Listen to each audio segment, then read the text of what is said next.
The Competition Commission has released a provisional report on the impact of digital platforms on traditional media. It's found Google to enjoy a monopoly and unequal bargaining position of the media in South Africa. According to the report, there's not been an equitable share of value between Google and news publishers in South Africa, both historically and currently, affecting advertising revenues.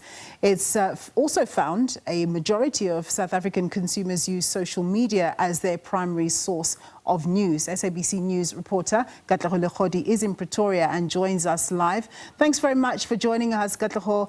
Of course, this is somewhat complicated, but they've found that Google has a monopoly. So what does this all mean?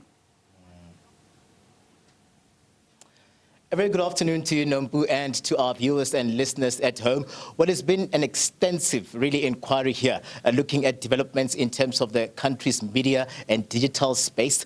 So we see various of those players, be it big mainstream houses to small media houses, and even those that are in the print and digital and radio space just coming through here. We're talking about organizations like your SABC, we're talking about YouTube, we're talking about Google, and even local media houses that appeared before this commission here, led by Chief Economist at the Competition Commission, James Hodge. So we see them just really releasing this report, painting a bleak picture, Nompu, of what is happening in the sector in terms of the unequal positions that most of these media houses would find themselves in. We know very well that, for instance, the Competition Commission giving us a sense of a survey that they conducted here that would give you a sense of how news is consumed here. And we see it just saying that at least there's been 77% of people here on the ground that consume news through media and digital platforms. So which is why the Competition Commission is saying, as we see this ever-changing landscape, there's a need then to ensure that they could more or less make the playing field equal here in terms of all of those role players. Google, just a culprit here, but various of those social media platforms also a culprit here. And not to spoil it, I'm going to bring James Hodge into the conversation. He is the chairperson of this inquiry and will give us a sense of what you guys managed to uncover. I see that really there is a need to address certain issues within this space. You've raised a whole lot of issues, including misinformation and disinformation that exist on these platforms that will need to be nipped. Also, this compensation revenues is talking big monies here. I'll let you just do justice and give us a sense of what comes out of this report, the concerns, and how do we then move in terms of the remedial action. Welcome to the SABC. Thank you very much, Katlego. And it is a broad inquiry and it's complex. This is AI, it's ad tech. But in essence, what we're seeing is that the shift to online consumption has provided a lot of challenges for the media. But also what has happened is that people are going through search or social media intermediaries, now AI chatbots, to get their news and not landing onto the media's own website or watching the SABC in the evening news, rather looking at it on YouTube.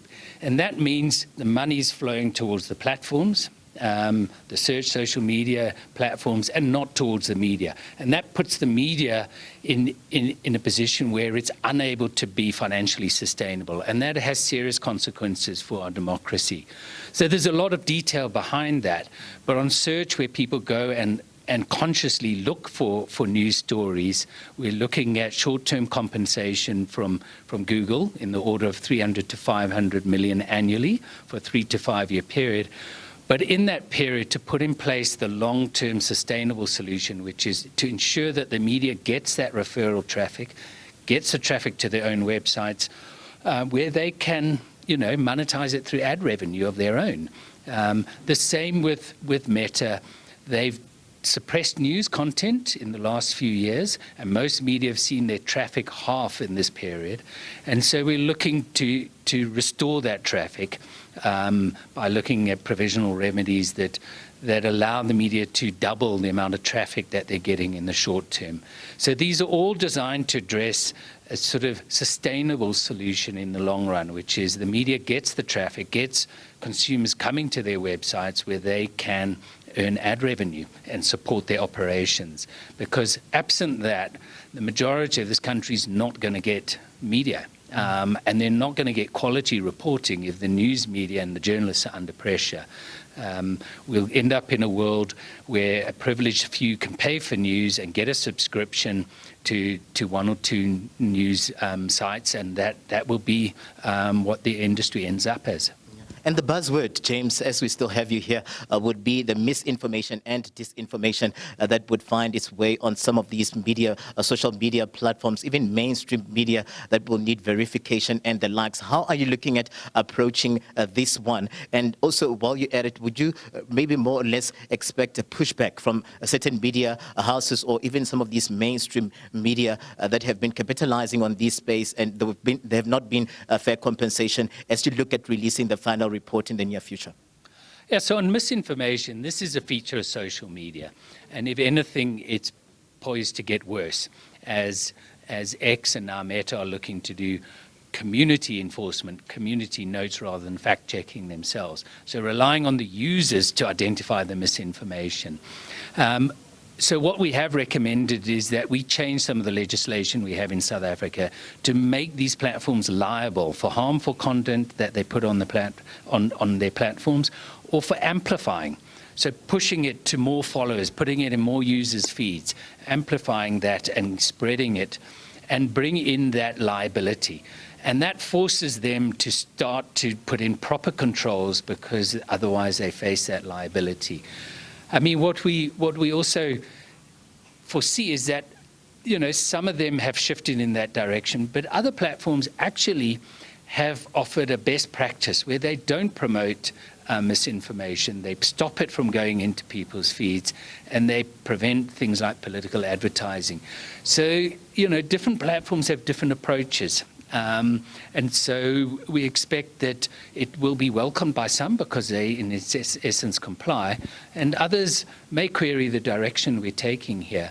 But it's the kind of fix that is simpler than the onerous regulation we're seeing emerging in other places like the European Union, where there's a lot more specificity about how platforms must behave, how they must do it.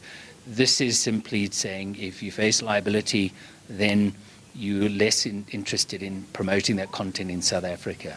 James, thank you very much for your time. James coming through as the chairperson of this inquiry here, and you see it moving really to some of those issues that would be flagged or highlighted by role players here. They have about 6 weeks to ensure that they make their contribution as per this provisional report. But you're looking at the Competition Commission saying to us here, Nompu, that they're looking at releasing the final report in about 5 to 6 months. That will give us a sense of how then they move into regulating this media and digital space.